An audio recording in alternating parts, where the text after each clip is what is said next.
a sua relação com o dinheiro na vida de casado? Vocês conversam sobre finanças? Já teve algum problema no seu relacionamento por causa do dinheiro? Alguns casais costumam ter problemas por causa de finanças. Se há um tema sobre o qual um casal não pode deixar de falar, é dinheiro. A responsabilidade de manter uma casa, pagar contas, pensar no futuro, deve ser dividida e compartilhada entre o casal. A tarefa fica ainda mais complexa quando se tem filhos e quando as despesas aumentam. Pensando nisso, nesse vídeo, eu quero te colocar para pensar numa forma mais fácil de, em conjunto, o casal conseguir fazer uma economia e ajuntar dinheiro. Segundo uma pesquisa do Instituto Brasileiro de Geografia e Estatísticas, IBGE, 57% dos divórcios na última década no Brasil, a causa foi motivada por finanças. Mas afinal, como falar de algo tão importante e sensível sem transformar a conversa necessariamente em uma desagradável discussão? Nesse vídeo eu separei algumas dicas que especialistas em finanças e planejamento financeiro dão para casais que pretendem começar esta caminhada juntos. E talvez você que está aí me assistindo pense, mas não é possível, aqui em casa não tem jeito, aqui o dinheiro é meu.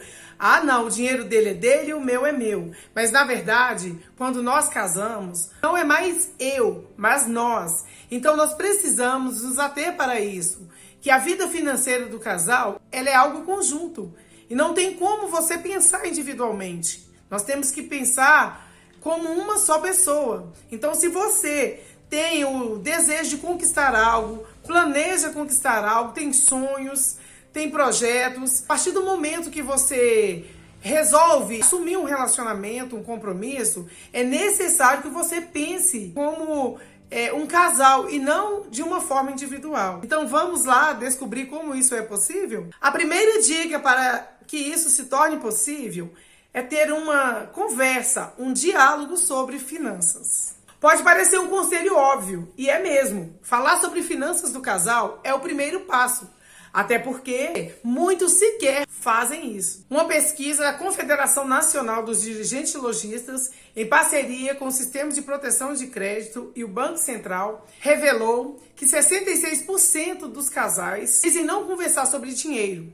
E os outros 21% revelam que só falam sobre dinheiro quando as finanças não estão boas. Especialistas recomendam que o casal tenha esse tipo de conversa sobre finanças desde o início do relacionamento, da forma mais transparente e franca possível. Caso isso não tenha acontecido ainda, sempre é tempo para recomeçar. Quando nós estamos num relacionamento, na época do namoro, raramente nós vemos casal se preocupar com a vida financeira futura. Projetar planos, traçar metas, falar sobre sonhos e como vai realizar esses sonhos, tudo envolve a vida financeira.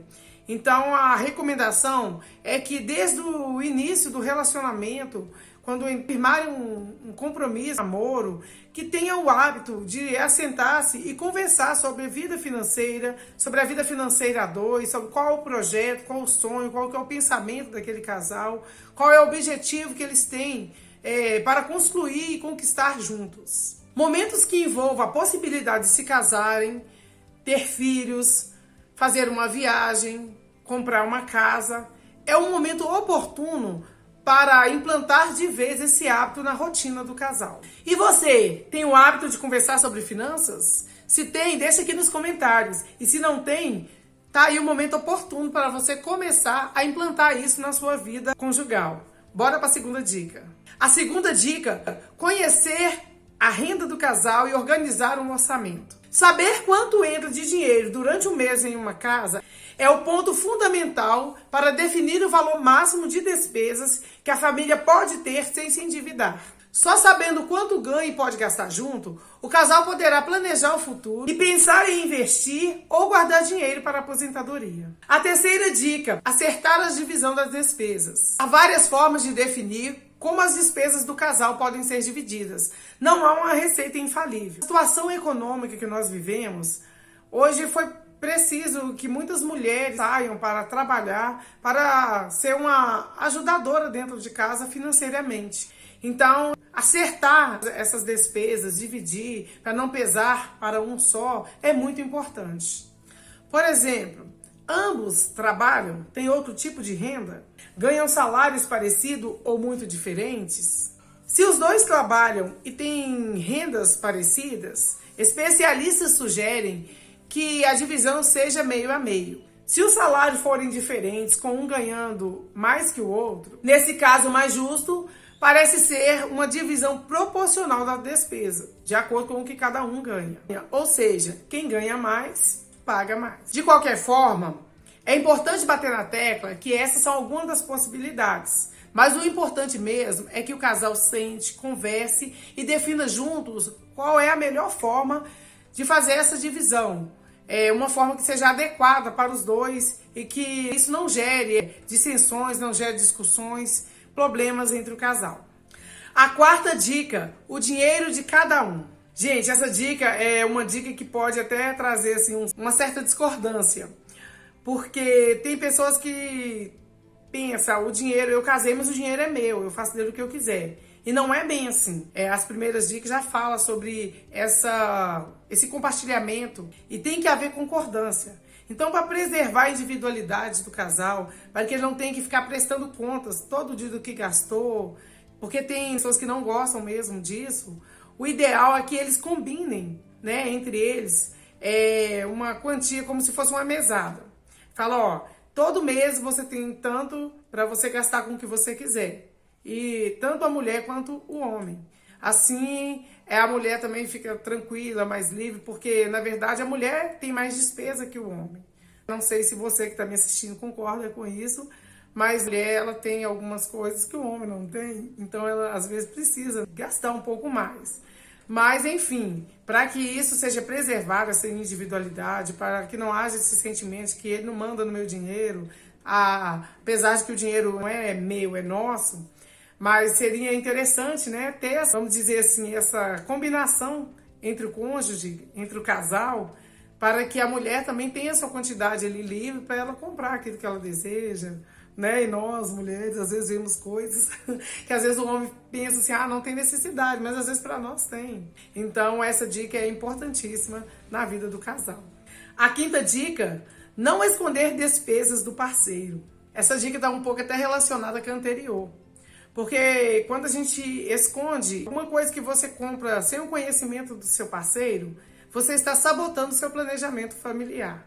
Então, o ideal seria de separar uma mesada exatamente para evitar que você faça gastos, compras e esconda do outro. Sendo assim, você não estará sabotando o planejamento familiar, porque senão não adianta ter aquele planejamento, mas você vai lá e compra uma bolsa escondida, ou o homem vai lá e compra uma ferramenta escondida, e depois, no fim das contas, quando você coloca lá na sua planilha gastos mensal, você vai ver que está faltando alguma coisa, a quantia foi consumida em algo que não estava ali naquela planilha. Então é importantíssimo que haja essa cumplicidade, essa transparência. Um levantamento feito pela Confederação Nacional dos Dirigentes Lojistas mostrou que 3 em cada 10 entrevistados admitiram que já esconderam compra do parceiro.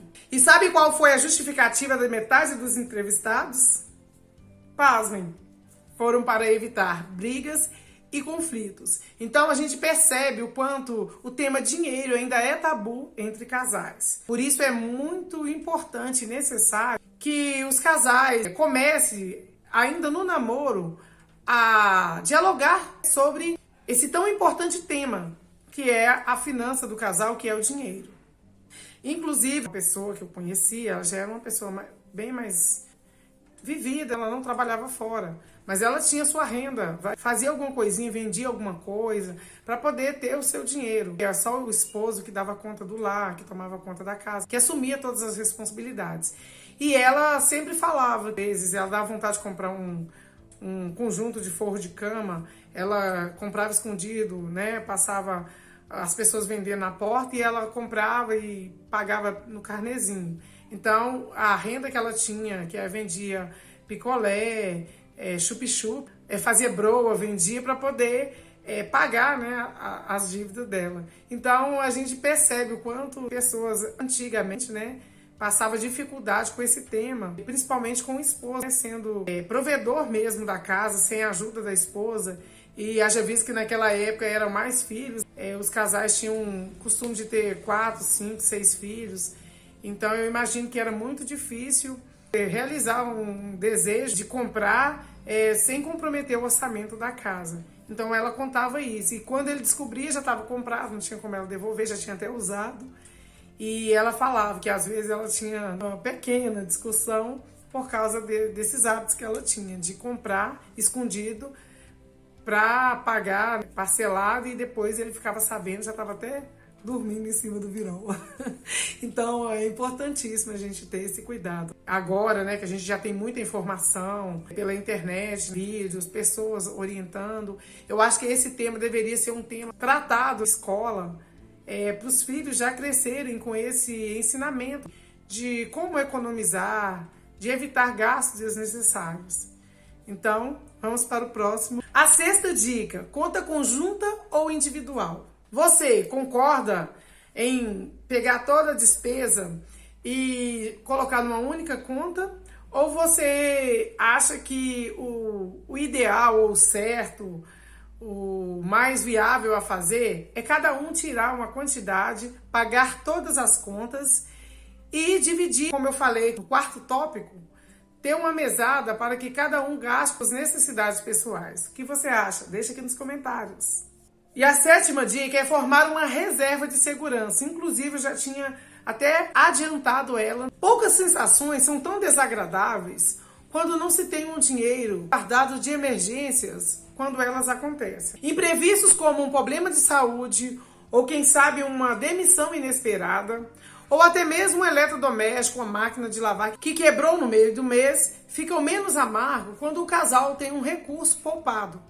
Então é importantíssimo o casal se preocupar com a reserva de emergência, com a quantidade ali, que ele não mexa nele, só quando aparecer uma situação de emergência mesmo, algo que você não esperava por ele e de repente surgiu ali no seu dia a dia, você tem aonde recorrer. É importantíssimo ter uma disciplina de como juntar dinheiro. Não importa a quantidade, que seja uma pequena quantidade, mas que o casal tenha essa disciplina. De todo mês ele retirar uma quantidade ali e reservar para surpresas indesejadas. A oitava dica: ter metas conjuntas. Se o casal já conversa sobre finanças, o objetivo de juntar dinheiro pode ser um caminho natural, pois ele já tem o hábito, né, de conversar sobre finanças no dia a dia e pensar junto, sonhar junto.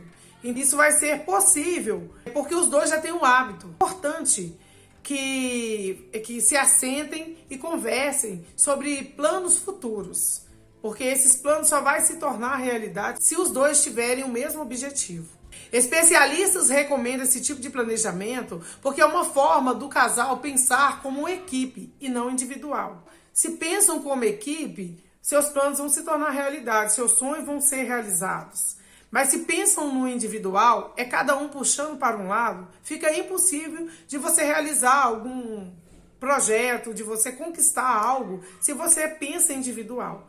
É como eu disse, o casal, uma vez que casado, não é mais eu, e sim nós. Toda a pessoa que está pensando em entrar num relacionamento, ele precisa de ter esse pensamento, de quando ele assumir um compromisso, ele não pensa mais sozinho. Agora tem uma outra pessoa junto com ele, tem uma pessoa também que tem sonho como ele. Então é preciso que os sonhos e os projetos estejam alinhados, os objetivos sejam os mesmos, o alvo seja o mesmo a se alcançar. E isso sim é pensar em equipe, é pensar em conjunto. A nona e última dica: incluir os filhos na conversa sobre finanças. Se o casal tiver filhos, incluí-los na conversa sobre dinheiro, incluir eles no papo sobre finanças, pode ser muito positivo. Inclusive, usar exemplos do dia a dia, mostrar para eles sobre economia, sobre como economizar dentro de casa. Às vezes, eu ensino meus filhos aqui em casa que isso é falar sobre finanças, é você ajudar a criança a ter uma educação financeira que ela vai levar para a vida toda. É você ensinar para ela que, por exemplo, saiu de um quarto, apaga a luz, que necessidade há da luz ficar acesa, vai lavar um copo, vai escovar o dente, não deixe a torneira ligada enquanto escova, não deixe a torneira ligada enquanto ensaboa o copo. Isso são pequenos exemplos do dia a dia que é muito na renda familiar e no futuro financeiro da família. Então, esse foi o vídeo de hoje. Se você já tem o hábito de conversar sobre finanças, se já utiliza alguma dessas dicas, deixe aqui nos comentários. Não deixe de compartilhar esse vídeo com seus amigos, com seus parentes, isso é muito importante.